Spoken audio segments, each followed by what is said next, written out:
Hello and welcome back to Statistics 1. I was close to say Calculus 1.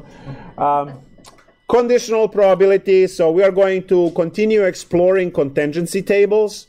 So we still have two variables as input, and we are going to recycle our previous example with the professor and the rank.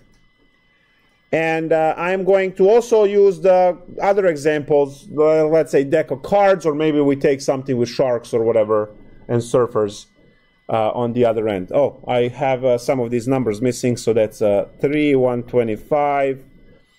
So chase the Sudoku around over here. 36 and 75 to get all the numbers in. There we go.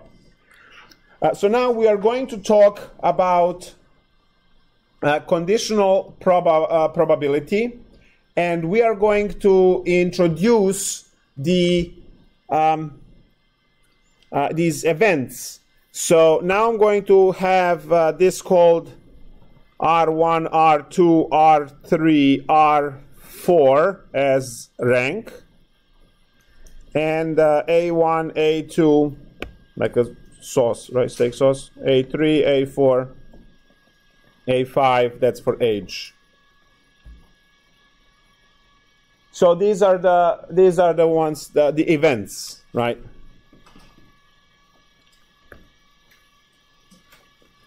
So now what's old? Old stuff from previous section would be to calculate probability of R3.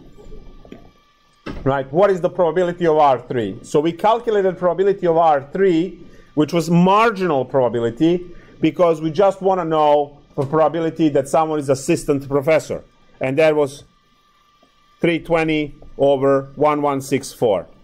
Also under old, we calculated probability that someone is in 50s. So that would be probability of A4. And that would be 253 over 1164. We also calculated the probability of that someone is, let's say, instructor, which is R4, and in 30s, let's say, so that would be A2. So instructor in 30s, that would be 17 over 1164. So this is what we did old, right? Old calculations from last lecture. And I just now adopted the new notation where I'm using events. 1, 2, 3, 4, right?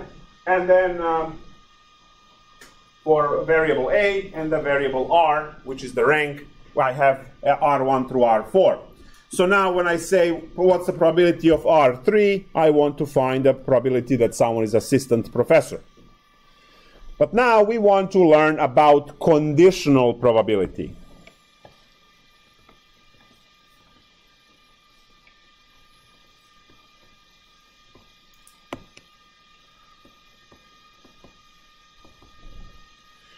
Conditional probability. Now, conditional probability is going to look like this. Probability of, let's say, A3 given R2. See, I have this vertical line. Now, we are going to read that vertical line as given. Okay? A little higher. There you go. You said a little higher. A lot higher? Sure. So conditional probability. I'm a mathematician. Everything is precise. I don't round. So probability of A3 given R2. Now, what is the way for me to understand? Is going to be the total.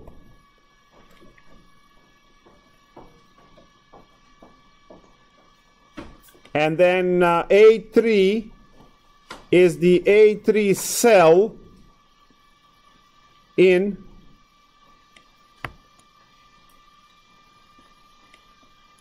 R2, whether it's a row or column, whatever it is. So conditional probability is different.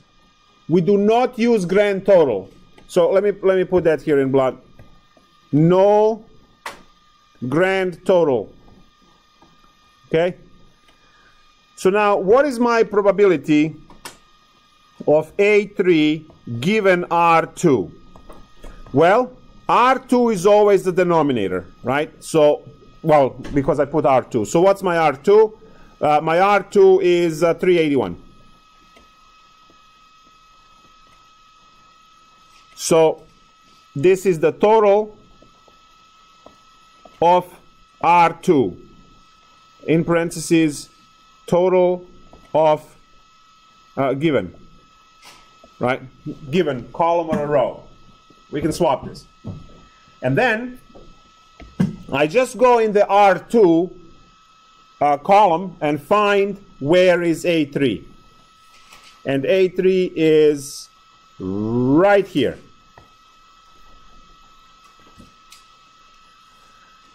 So you will first deal with the denominator, and then within that row or column, you will deal with the particular cell.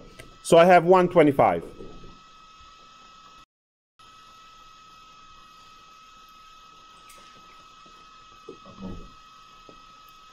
$125.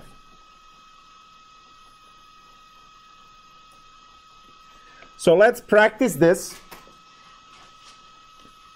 over here on a side so we can be staring at the chart. So when I'm done with the problem, I will transfer and write it below. But for now, let's just write it here. So probability, let's say, of R3 given A3. So the first thing I need to do is to get my denominator, which is A3. A3 is this row. So my denominator is 348. And then I have to find R3, which is 61.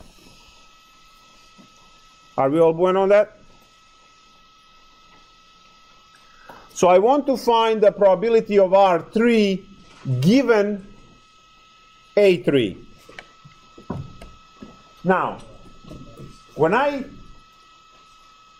look, deck of cards. Let's think about this, and please try to connect to the language, the words, English language. Let's forget about mathematics. We're going to do now English 101, okay, or ESL 2. All right, that's what we're doing now. When I say word given, I went to ESL, by the way, here. When I say the word given, that is the only thing you have to work with. So, what is the probability to pick red queen given deck of cards? Red queen.